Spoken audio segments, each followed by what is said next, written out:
बिस्मिल्लाहिर्रहमानिर्रहीम अस्सलाम वालेकुम डियर स्टूडेंट। आज हम डी कॉम पार्ट 2 की जो फाइनेंशियल अकाउंटिंग की बुक है गुल अमीर मलिक साहब की, उसका जो चैप्टर नंबर 9 है कारपोरेशन अकाउंटिंग फाइनेंशियल स्टेटमेंट, इसकी एक्सरसाइज नंबर 1 आज हम करने जा रहे हैं।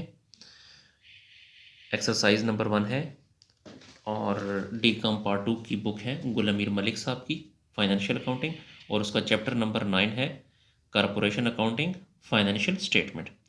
एक्सरसाइज नंबर 1 में कहता है A B C corporation limited, ये A B C corporation limited ये कंपनी का नाम है, having a paid up capital of ₹4 lakh.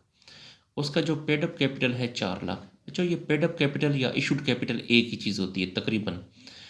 तो ए बी सी जो कंपनी है उसका जो पेड अप कैपिटल है वो 4 लाख है। ये 4 लाख कैसे आया? Divided into 4000 shares of ₹100 each, यानी 4000 शेयर्स हैं 100 रुपये के हिसाब से। हर एक शेयर की कीमत है 100 रुपये, यानी एट बार वैल्यू 100 है। तो 4000 को अगर 100 से मल्टीप्लाई करें तो वही पेड अप कैपिटल 4 लाख बन जाता है। प्रोवाइडेड द फॉलोइंग इन्फॉर्मेशन, कुछ मजीद इन्फॉर्मेशन है। Number A, the opening balance of retained earning is 36,000। जो रिटेन्ड अर्निंग का जो ओपनिंग बैलेंस है वो 36,000 है। And net income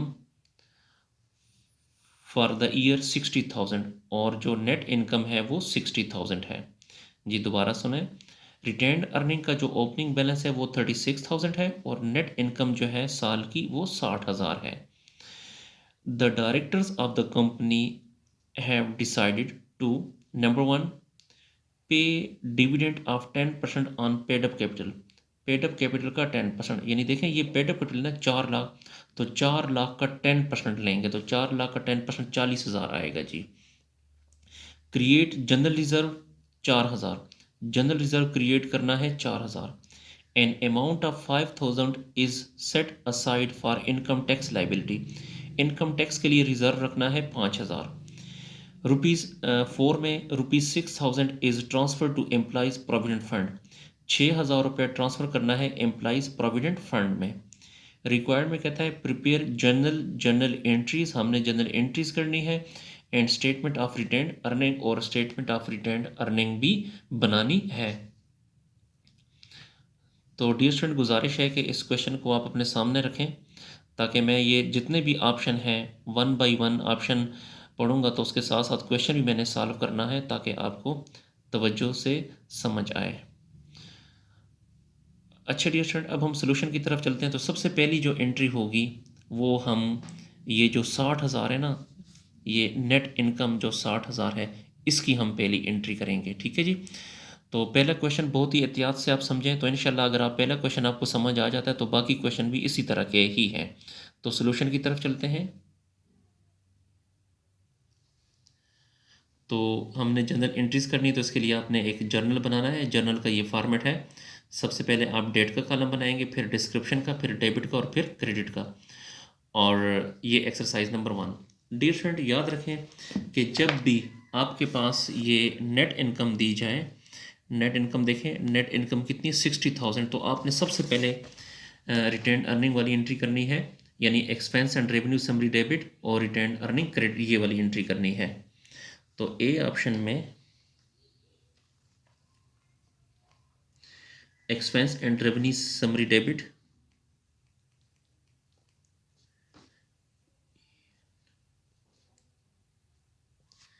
expenses and revenue summary debit,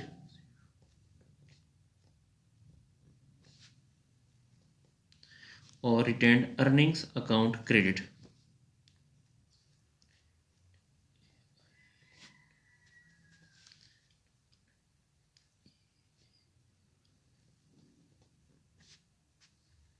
retained earning account credit जी कितना है 60,000, तो यहाँ पे लिखें 60,000 डेबिट और 60,000 क्रेडिट। जी मैंने आपसे पहले भी कहा है कि जब भी जब भी नेट इनकम आपको दी जाए तो आपने ये वाली एंट्री करनी है। ठीक है। और ये हमने क्योंकि असल में हमने नेट इनकम को ट्रांसफ़र किया है रिटेन अर्निंग में, तो इसकी नरेशन लिखें। Net income transferred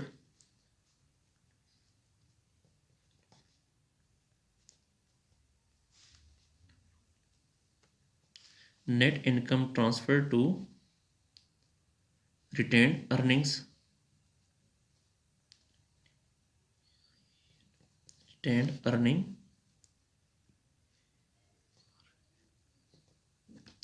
net income transfer to retain earning. जी उसके बाद ये जो रिटेन अर्निंग है ये आपने हमेशा इसको ख़त्म करने के लिए आपने क्रेडिट करना है। तो देखें सॉरी डेबिट करना है। तो देखें रिटेन अर्निंग क्रेडिट है, इसको ख़त्म करने के लिए डेबिट करें। रिटेन अर्निंग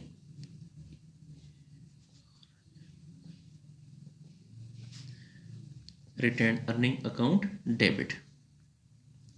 जी उसके बाद आपने क्या करना है तो ज़रा समझिए। यहाँ पे अगर आप देखें तो यहाँ पे इसने कहा है the directors of the company have decided to pay dividend of 10% on paid up capital. Paid up capital का 10%। देखें ये पेड अप कैपिटल ना, ये 4 लाख जो है पेड अप कैपिटल है इसका 10%।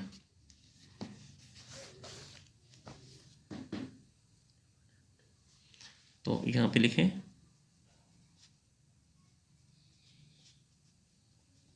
डिविडेंड भी लिख सकते हैं या फिर डिविडेंड पेएबल लिखें।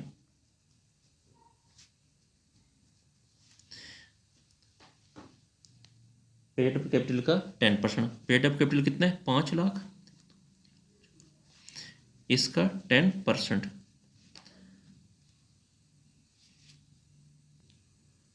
जी सॉरी, जो पेड अप कैपिटल है वो 4 लाख है, तो 4 लाख का 10%। देखिए मैं आपको दोबारा बता देता हूँ, ये 4 लाख है ना ये पेड अप कैपिटल, इसका आपने ये 10% लेना है।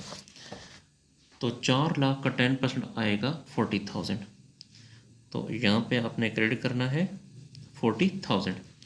जी उसके बाद नंबर 2 में यहाँ पर इसने कहा है कि क्रिएट जनरल रिज़र्व 4,000। तो यहाँ पे लिखें general reserve 4,000, general reserve account 4,000।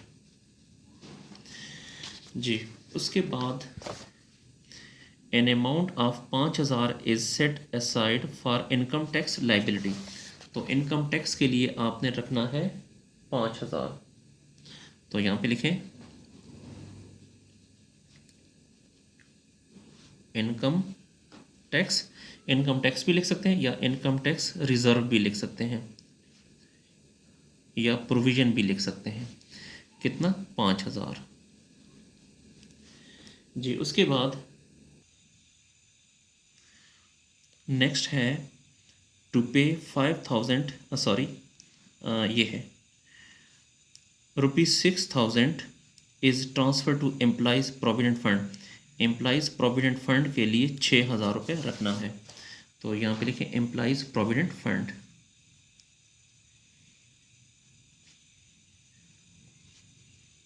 Employees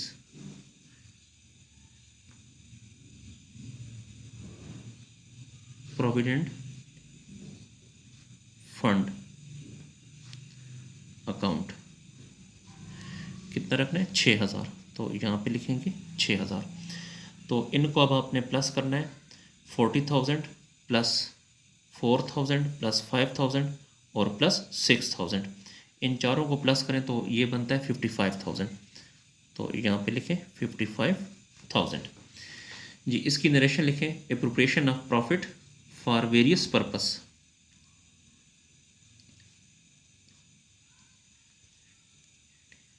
appropriation of profit for various purpose.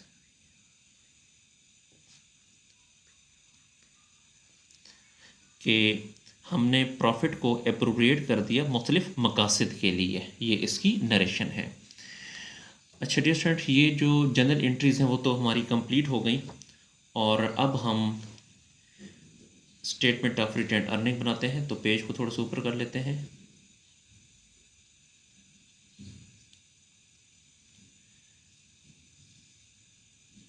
जी यहाँ पे आपने लिखना है ऊपर कंपनी का नाम लिखना है ABC कॉरपोरेशन लिमिटेड और हम क्या बना रहे हैं, स्टेटमेंट ऑफ रिटेन अर्निंग बना रहे हैं। एज ऑन, अगर डेट गिवन हो तो वो आपने यहाँ पर लिखनी है। जी डिस्टेंट, जब भी आप स्टेटमेंट ऑफ रिटेन अर्निंग बनाते हैं तो सबसे पहले आपने यहाँ लिखना है बैलेंस ऑफ रिटेन अर्निंग। देखें ये वाला जो बैलेंस है, ये आपको बता दूँ, ये जो 36,000 है, देखें रिटेन अर्निंग का बैलेंस है 36,000। तो यहाँ पे लिखें balance of retain earning,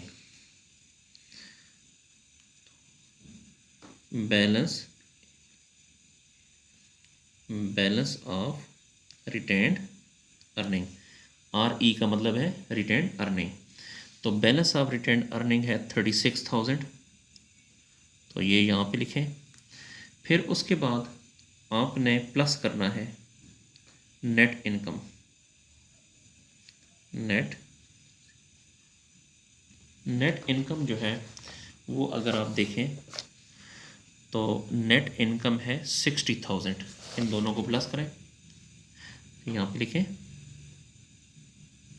60,000, 36,000 plus 60,000 ये आता है 96,000।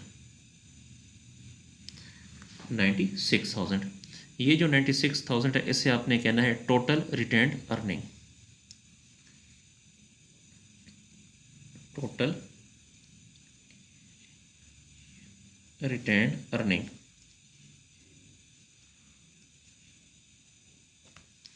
टोटल रिटेन्ड अर्निंग जी। फिर उसके बाद आपने हेडिंग देनी है एप्रोप्रिएशन, यानी लेस एप्रोप्रिएशन।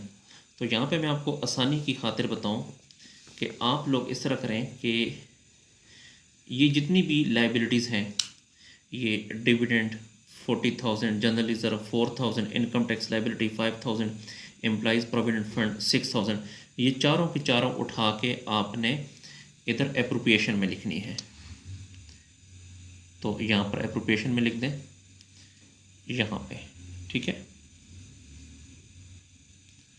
तो सबसे पहला है हमारे पास डिविडेंड पेएबल है, तो यहाँ पे लिखें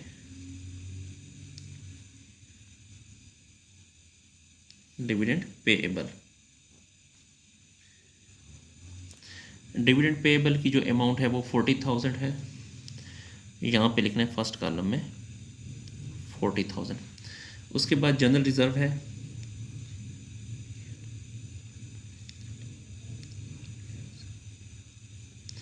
जनरल रिजर्व 4,000 है जी। फिर इनकम टैक्स रिजर्व है,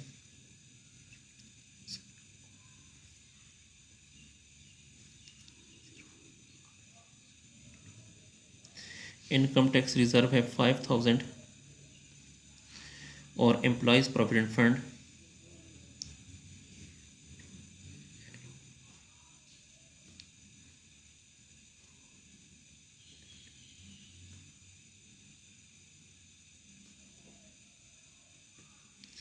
एम्प्लॉइज प्रोविडेंट फंड है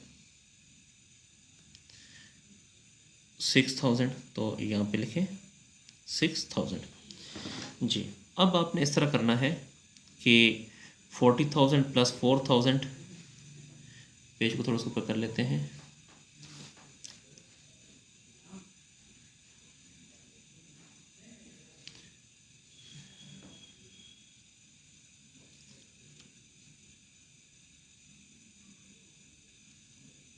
अच्छा।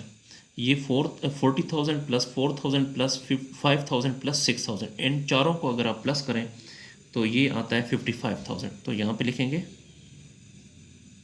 55,000। अब आपने ये जो 96,000 है इसमें से 55,000 को माइनस करना है, तो आपके पास आ जाएगा 41,000। तो यहाँ पे लिखेंगे 41,000। तो यहाँ पे आपने लिखना है balance of retained earning, balance of retained earning,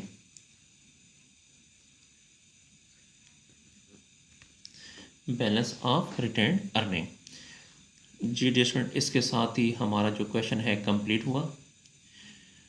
अगर आपको मेरी वीडियो पसंद आ रही है तो मेरे चैनल को लाजमी सब्सक्राइब करें और लाइक करें, और इन वीडियोस को अपने दोस्तों के साथ भी शेयर करें ताकि वो भी इससे फ़ायदा हासिल कर सकें।